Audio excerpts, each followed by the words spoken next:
जलेबी बनाऊं सोना हो जाए। चांद का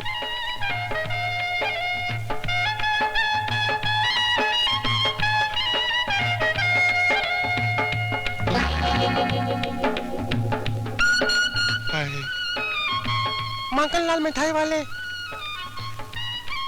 तुम ही हो? हाँ, मगनलाल लुगाई वाला नहीं, मगनलाल मिठाई वाला मैं ही हूँ। मैं पड़ोस के गांव की नथुलाल जी की बेटी हूँ। बापू ने गरम गरम जलेबी लाने के लिए कहा है। वो क्या है कि लोग मुझे शादी के लिए देखने आ रहे हैं ना। तुम कुंवारी हो? तुमको क्या लगता है? मुझे तो तुम बर्फी का टुकड़ा लगती हो। अगर मैं बर्फी हूँ तो तुम जलेबी हो, और जलेबी और बर्फी खूब बनेगी। हाँ। ये मैं क्या कह गई? बिल्कुल ठीक कहा तुमने। आओ मैं तुम्हें गरम गरम जलेबियाँ खिलाऊं। कहीं जलेबी के चक्कर में मुझे फंसा तो नहीं लोगे? बस तुम्हें क्या हूँ? ये क्या कर रहे हो? कोई देखेगा ना। तो तुम्हें ऐसी जगह ले चलता हूँ जहाँ किसी आंख वाले को भी नजर नहीं आएगा। चले? कहाँ? अंदर। अंदर क्या है? ये सब क्या? 5 मिनट। देखो ऐसी बातें करो। देखो मैं एक खानदानी कवारी लड़की हूँ। You behave with me. ये तो दार बंद कर तू। माँ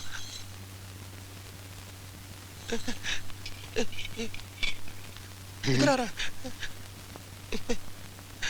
क्या पहाड़ जैसी औरत है। तुम्हारा नाम क्या है? चंद्रमुखी। लेकिन तुम प्यार से मुझे चंदा कह सकते हो। तुम रहती कहाँ हो? तुम्हारे दिल में। यार मुझे वैसे विश्वास नहीं आ रहा है कि तुम मुझसे इतनी जल्दी पट जाओगी। मैं तो पहले से फटी हुई हूँ। फटी हुई? मेरा मतलब पटी हुई हूँ तुमसे। अब देखो ना, जलेबी लेने आई थी, लेकिन जब से मैं तुम्हारे मन के मकान में बैठी हूँ ना, जलेबी मैं दुकान में ही भूल गई। ऐसा? मैं भी जलेबी लेकर आता ना जा। जब मेरे सामने इतना बड़ा जलेबा खड़ा है तो मुझे उस जलेबी की क्या जरूरत है? तुम्हें जलेबा हूँ? हाँ। पहले मुझे खा। मगन भाई। नहीं। ओ मगन भाई। अबे क्या है? क्या कर रहे हो? हलवा पका रहा हूँ। आधा किलो मेरे लिए भी ले आओ। ये कोई सरकारी हलवा थोड़ी है, मेरा जाती हलवा है। मैं ही पकाऊंगा, मैं ही खाऊंगा। भाग। क्या तुम मुझे खाओगे? मोहब्बत के दांतों से। ना, मुझे मत खाना। क्यों? क्योंकि मेरे ऊपर बहुत बड़ा श्राप है। शराब? हाँ, पता एक साधु ने मुझसे कहा था कि शादी से पहले जो भी मुझसे प्यार करेगा वो मर जाएगा। अरे बाप रे। ना, लेकिन शादी के बाद जो भी मुझसे प्यार करेगा वो नोटों के पहाड़ पर राजा की तरह राज करेगा। सच? हाँ। तो फिर तुमने मुझे पहले क्यों नहीं बताया? ना। क्यों? मर जाएगा। तुम ये सब करोगे तो मैं क्या करूं फिर? मुझसे शादी। शादी मैं कैसे करूं? मेरी शादी के लिए मेरी बेटी राजी नहीं होगी। उसकी चिंता तुम मत करो। क्यों? जब मैंने बेटी के बाप को फंसा लिया है तो बेटी क्या चीज है? तुम पटा लोगी उसको? हाँ। सच? ना। क्यों? तुम मर जाएगा। ये मुझे आप कहाँ ले आए हो? अपने दिल के बगीचे में। ये कोई बगीचा है? इस गांव में ऐसी जगह है ही नहीं उसके लिए। क्या? प्रेम करने के लिए। ओहो, ये तो भैंसों का तबेला है। यहाँ तो मैं मैली हो जाऊंगी। राम तेरी गंगा मैली। मैं तो चली। अरे मेरी कबूतरी, तू कहाँ जा रही है मुझे छोड़कर? अभी प्यार करना तो बाकी है। मेरे परम परमेश्वर, एक बार मुझे अपने तू घर ले चलो। देखना, मैं तुझे इतना प्यार करूंगी। अरे बुड्ढे रुकना, इतना प्यार करूंगी कि कसम तुम्हारे सब अच्छे बच्चों की। मेरे बच्चे अभी तक कहाँ हुए? मेरा मतलब है होने वाले बच्चों की। अरे रे रे रे, मेरी प्यारी बच्ची। बापू, सुबह से शाम तक काम करेगी तो बीमार पड़ जाएगी। नहीं नहीं, आज तेरी छुट्टी। ये ले 5 पैसे ले और जाके सिनेमा देख कर आ। 5 पैसे? 5 पैसे में सिनेमा नहीं होता? अच्छा ले 10 पैसा बहुत हो गया। सुबह से शाम तक सिनेमा देखते ना, जा। बापू, 10 पैसे में सिनेमा देखा जाता है क्या? 10 पैसे में भी नहीं होता। अभी मैं क्या करूँ? ये तो नोट, ये तो महीने भर का खर्चा है। ले सिनेमा देखना, बाकी का लेकर आना। संभाल क्या? पर अपने गांव में सिनेमा है ही नहीं। नहीं है तो पहले बोला करते ना यार। मेरी मोहब्बत का पिंजरा हवा में लटक जाएगा यार। अरे बापू, क्या सोच रहे हो? एक काम करना, मेला देख कर ना, सुबह से शाम तक जा। मेला? पर वो तो कल ही खत्म हो गया। तो पैसा भी खत्म हो गया। तू फिर एक काम करना, तू अपनी सारी सहेली को लेकर गांव में खेतों में जा, खूब गन्ने खा। सुबह जा, शाम को आ, जल्दी नहीं आना। जा। अच्छा पैसा गन्ना खाएगी चुरा के, उसके लिए पैसा कहाँ से? हाँ। चले जा। जाऊँ? हाँ, जा। अच्छा मैं जल्दी नहीं जाती आना, हूँ। जा। इधर कहाँ जा रही? उधर जाना। इधर से हाँ, जा उधर जा। इधर नहीं जाती है? हूँ। जा जा मैं जा रही जा हूँ। जा, जाओ जल्दी जाओ।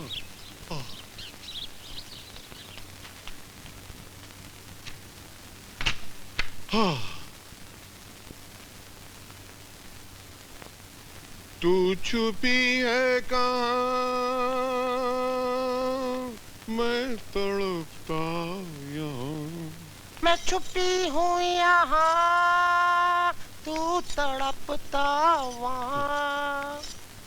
तेरा मेरा मिलन है जन्मों का मिलन, तो दूर दूर दूर दूर, पास पास पास आ जा।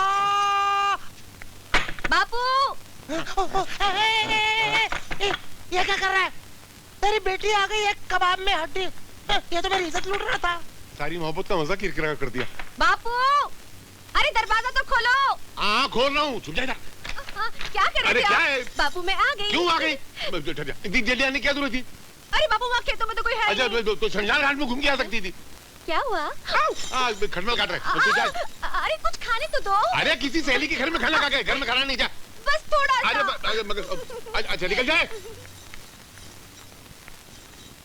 ऐसे तुम नाराज मत हुआ करो। मर जाएगा। हाँ? नीचे नीचे यहाँ नीचे यहाँ नीचे यहाँ नीचे यहाँ नीचे यहाँ नीचे। ऐसे तो मैं बाहर चला जाऊंगा। हाँ, यहाँ हाँ। तुम नाराज मत हुआ करो। अभी अचानक बेटी आ गई घर में तो मैं क्या करूं? मैं तुमको घर में थोड़ी रख सकता था। बेटी घर में आ गई तो मुझे घर से बाहर निकालेगा। अगर शादी के बाद मुझे घर से बाहर निकाला तो मैं कहाँ जाऊंगी? अरे नहीं नहीं, शादी के बाद कोई तुझे निकाल सकता है? मर जाएगा। क्या हुआ? पीछे। शादी के बाद तो कोई तुझे निकाल ही नहीं सकता। तू तो मेरे रजवाड़े का खजाना है। तुझे पाकर मैं दुनिया का सबसे बड़ा अमीर आदमी बनूंगा, दाता गुरु से भी बड़ा। चल इसी बात पे मुस्कुरा। क्या हुआ? तेरी मेरी शादी नहीं हो सकती। क्यों? क्यों नहीं हो सकती शादी? वो मेरा बुढ़ा खुसट बाप कहता है तेरी मेरी शादी तभी हो सकती है जब तुम मेरे को 55,000 रुपए देगा। 55,000? वो बाप है कसाई है, उसको शर्म नहीं आती बेटी का सौदा करते हुए? तभी तो मैं कहती हूँ कि जो बाप अपनी बेटी का सौदा करे उसे कीड़े पड़े, उसे मछली खा जाए, उसे सांप डस ले। सांप काटेगा तुम मर जाऊंगा। मर जाएगा। कौन सा वाला, मेरा कि तेरा वाला? मेरा वाला, श्राप वाला। देख तेरे बाप को ये 55,000 बहुत होता है। 55 रहने दे, खाली 3 सिफर निकाल दे 1000 वाली। तू एक काम कर, तू एक दुपट्टा रख ले और मुझे अपनी जिंदगी से बाहर निकाल दे। नहीं नहीं, तुझे कैसे निकाल सकता हूँ? तुझे निकालूंगा तो मैं मर जाऊंगा। मर जाएगा। कौन सा वाला? मेरा वाला श्राप वाला। अरे। साला ठरकी। क्या अरे तो मुसीबत है? काम करना, 55,000 रुपए दे दे। देख तू 55,000 देगा, 55 लाख का मालिक बनेगा, 55 करोड़ का मालिक बनेगा, 55 गांव का मालिक बनेगा, 55 दाताश्री जैसे तेरे जेब में होंगे। 55 दाता गुरु मेरी जेब में होंगे? इतना बड़ा आदमी बन जाऊंगा मैं? तो मैं 55,000 देने को तैयार हूँ। तो शादी पक्की। रिश्ता न की। एक पपीते? मर जाएगा। मैं भी लेकर आ दूं। तू जाना नहीं है? जल्दी आना। देखा मैंने अपने ससुर को कैसा बेवकूफ बनाया। 50,000 इसको दूंगा और 5,000 के बनाऊंगा कपड़े। मटर जी चलो हम जाएगा। Good night. तुमको घर नहीं जाने का? हम केदार में घर जाएगा। क्यों? हम तो जीवन में एक तो है अकेला, हमारा कोई नहीं है। तो शादी काय को नहीं करता? शादी किससे करेगा? लड़की से करो। उम्र माफिक लड़के हमके मिल सकते हैं। हाँ है ना, वो अभी ढूंढ के लाता है। किधर? हम 1 मिनट में ढूंढ के लाता है। आता है ना? जरूरत नहीं लाता है ना? हम ढूंढ लिया है, हमें ढूंढ लिया है, हमें ढूंढाई लियो हमारे सोनार बंगाल, हमें ढूंढाई लियो। मैडम जब से हम तुमको देखा है हमारा दिल का अंदर खड्डा हो गया है। खड्डा? हाँ, उसमें सीमेंट भर के उसको प्लास्टर करके अच्छा कर दो। फालतू करो जी। हेलो पुलिस स्टेशन, हम एक फालतू होटल से मछला नहीं बोल रहा है। 1.5 फुट 3 फुट 6 फुट। जरा जल्दी बात करना भाई, एक अर्जेंट है। अरे चुप बैठो नहीं, चुप करो साला। मुझे जल्दी बात करनी जरा प्लीज। एक अरे भाई पुलिस स्टेशन पे सबका माल लूट गया, मैं बात कर रहा हूँ ना। साला गुंडा हम तुमको लुटे होता हम बजाए साला बात करता है, फोन पर तो इशारे करता है। अरे भाई साहब, एक जमाना हुआ करता था कि पुलिस क्लाइमेक्स में पहुंच जाती थी, आजकल तो दिए एंड पर भी नहीं पहुंचती। अगर इन लोगों का माल लूट गया है और आप चाहते हैं इनका माल वापस मिल जाए तो आप इन लोगों को पुलिस चौकी लेकर जाइए और मुझे फोन करने दीजिए। अरे बड़ी पुलिस स्टेशन पे कैसे लेके जाएगा? हमारा कोई जान पहचान नहीं, तुम्हारा जान पहचान है तो ले जाओ। जान पहचान तो है मगर अच्छा ठीक है, आप लोग मेरे हेलो, चला इधर मेरी रिपोर्ट लिखाओ, इधर आ जाओ। साला बात करता है। तुमने सेठ जगन्नाथ को गिरफ्तार किया? Yes sir. इंस्पेक्टर संजय, सेठ जगन्नाथ के खिलाफ आपके पास कोई सबूत है? सफेद पोश गुनहगारों को पहले सलाखों के पीछे ढकेल देना चाहिए और बाद में उनके खिलाफ सबूत इकट्ठे करने चाहिए, जो मैं कर लूंगा। ये सरासर गैर कानूनी है। इतने बड़े आदमी को बगैर सबूत के तुम पकड़ लाए। जाओ उन्हें फौरन रिहा करो, वरना I will take disciplinary action against you. Sir आप अच्छी तरह से जानते हैं कि सेठ जगन्नाथ कितना बड़ा धर्मात्मा आदमी है और मेरे ख्याल में वकील साहब को भी इस बात का पूरी तरह से एक्सक्यूज मी, ना वो जुर्म करना छोड़ता है, ना किसी अपने दुश्मन को छोड़ता है, ना सबूत, ना गवाह। और मुझे तो ऐसा लगने लगा है कि कानून के रास्ते पर चलने के लिए कानून ही सबसे बड़ी रुकावट है और रास्ता ही अगर टेढ़ा हो तो आदमी कहां तक सीधा चल सकता है। इसलिए मैंने फैसला किया कि मैं नौकरी छोड़ दूं ताकि जिस दिन सेठ जगन्नाथ का अंतिम दिन आए उस दिन कानून भी उसे मेरे पंजे से बचा नहीं सके।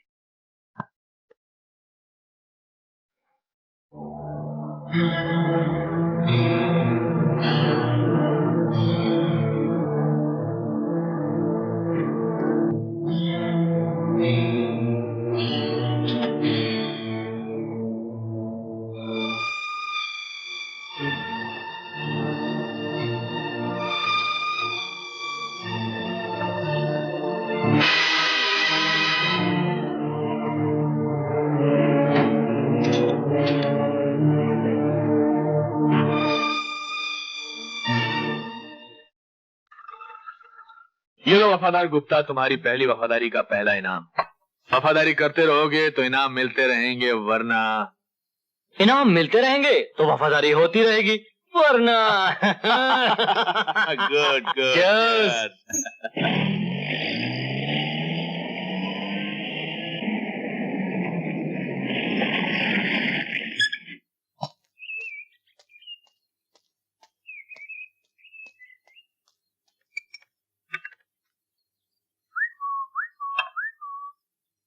सरकार ये आवाज तो सोनम पिछले की लगती है। हुसैन मियाँ, तुम्हारे कान तो नहीं बज रहे? चिड़िया भी बोलती है तो तुम्हें सोनू की आवाज सुनाई देती? नहीं सरकार, इस आवाज को सुनते सुनते तो मेरे कान बूढ़े हो गए। ये कभी धोखा नहीं खा सकते सरकार। अरे ये तो वाकई सोनू की आवाज है। हाय चाचा। सरकार सोनम बिटिया आ गई, देखिए ना सरकार। सोनू बिटिया। हाय डैडी। डैडी बताया बेटी। तो फिर आपको सरप्राइज कैसे दे दी? अरे चाचा, डैडी का खाली रखा, कितने पतले हो गए? मैं दुबला। बेटी, इन्हें मुजरिमों को पकड़ने से फुर्सत में तब तो मैं ख्याल रखूं। अरे खैर छोड़ो हुसैन मियाँ, पहले हमें अपनी बेटी को पुलिस की वर्दी में देख लेने दो। माशाअल्लाह। अच्छे सपना। ये सच है पापा? बेटी, मुझे तुम पर बहुत नाज है, तुमने मेरे सपने साकार कर दिए। पर एक बात का ध्यान रखना, पुलिस का फर्ज सिर्फ मुजरिमों को गिरफ्तार करना ही नहीं, बल्कि बेगुनाहों को मुजरिमों की साजिश से बचाना भी है।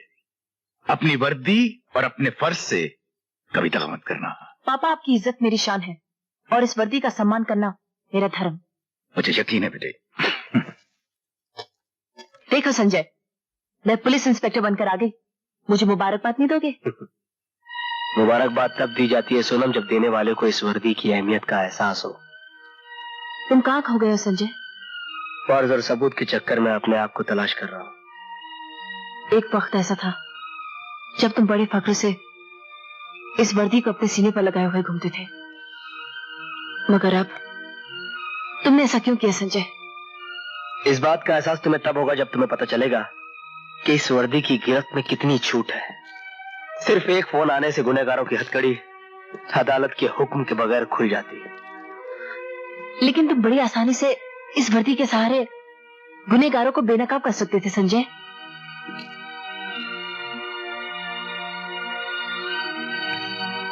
All the best.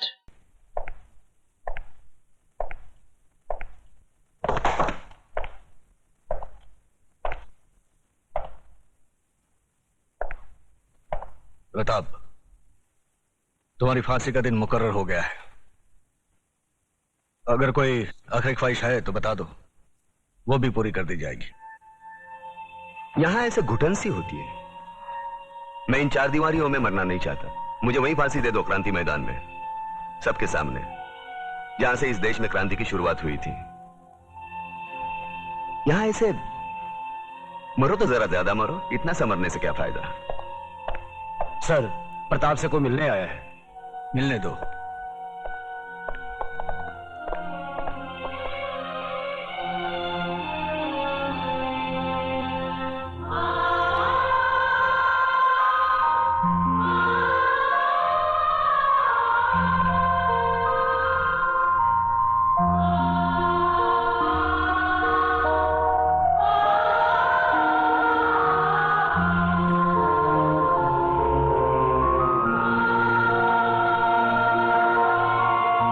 माँ,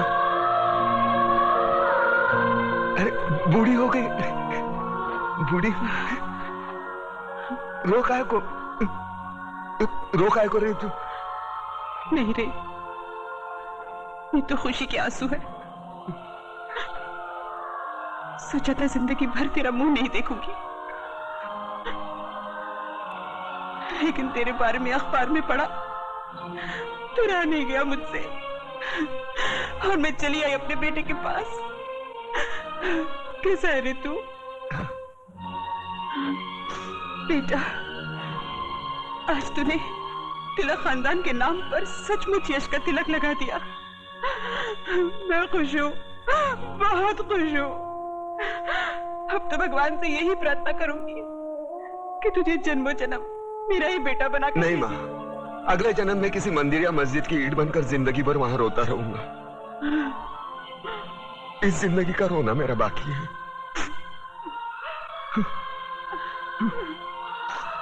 दुख सिर्फ इस बात का है, मैं तेरे लिए कुछ कर नहीं सका।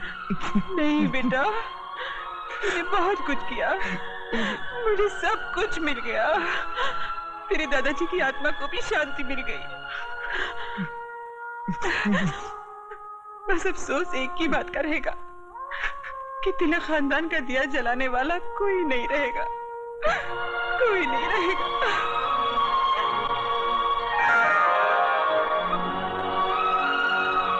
ये देख, अपनी बहू के लिए रखे थे, लेकिन अब तो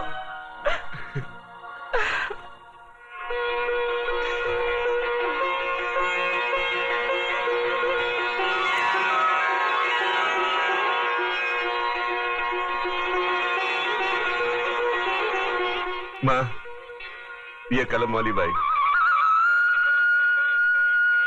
मेघा लिखती है, एक दिन के लिए हमारे खानदान की बहू बनेगी। सोच ले।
आ गए मेरी मौत का तमाशा देखने।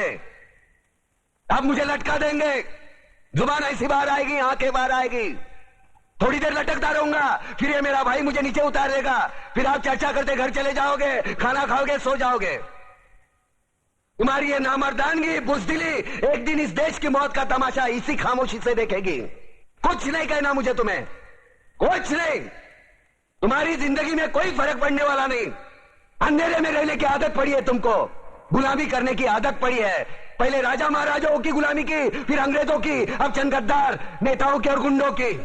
धर्म के नाम पर ये तुम्हें बहकाते हैं, तुम एक दूसरे के गले काट रहे हो। काटो काटो। ऊपर वाला भी ऊपर से देखता होगा तो उसे शर्म आती होगी, सोचता होगा मैंने सबसे खूबसूरत चीज बनाई थी, इंसान। इंसान नीचे देखा तो सब कीड़े बन गए, कीड़े कीड़े। रेंगते रहो, सटते रहो और मरो। आए और गए, खेल खत्म। क्यों जिए मालूम नहीं, क्यों मरे मालूम नहीं। कलम वाली बाई क्रांति लाना चाहती थी, कलम के जोर पर काले वर्तमान को खत्म करना चाहती थी। कौन समझा उसकी बात को? सब साले मुर्दे, जिंदा लाशें। किसे जगाती वो? मैं जाग गया, कुछ अच्छा काम करके जा रहा हूं, सुकून है। लेकिन ध्यान में रखना, तुम्हारी ये खामोशी कल तुम्हारे बच्चों के लिए रोना बन जाएगी। ये कानून वाले, वर्दी वाले नेता, इन्होंने अपना ईमान बेच दिया। एक दूसरे को जलाते वक्त तुम्हारा ईमान कहा गया था, भाड़ में।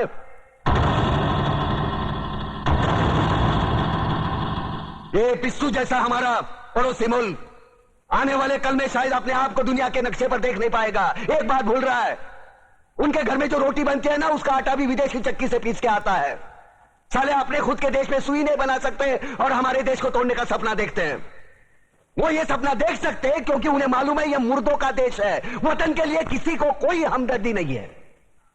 इसे तोड़ना बिल्कुल आसान है। मैं हिंदू, मैं मुसलमान, मैं सिख, मैं फलाना, मैं ढिमका। एक लाठी को तो कोई भी तोड़ सकता है, लेकिन लाठी के भारे को तोड़ना मुश्किल है। मैंने बचपन में पढ़ा था, स्कूल में, तीसरी में। मैं क्यों समझा रहा हूं तुमको, क्यों समझा रहा हूं? पागल हूं मैं, भूसा भरा पड़ा है मेरे दिमाग में। क्यों बातें कर रहा हूं इन पत्थरों से? हंसो हंसो, खुशियां मनाओ। क्रांति की राह पर एक और कुत्ते की मौत मरने जा रहा है, कल कोई और मरेगा, हमें क्या? हम इसी तरह जीते रहेंगे, है ना? जियो भाई जियो, जैसे चाहिए वैसे जियो। मैं हिजड़े की जिंदगी जीना नहीं चाहता। ए ला, चल चल ला।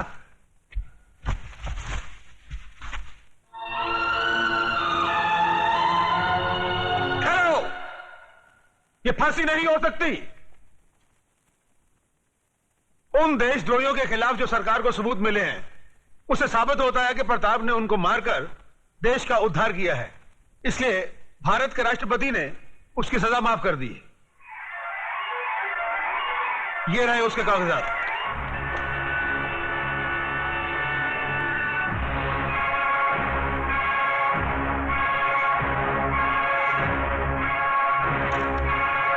रोक दीजिए फांसी।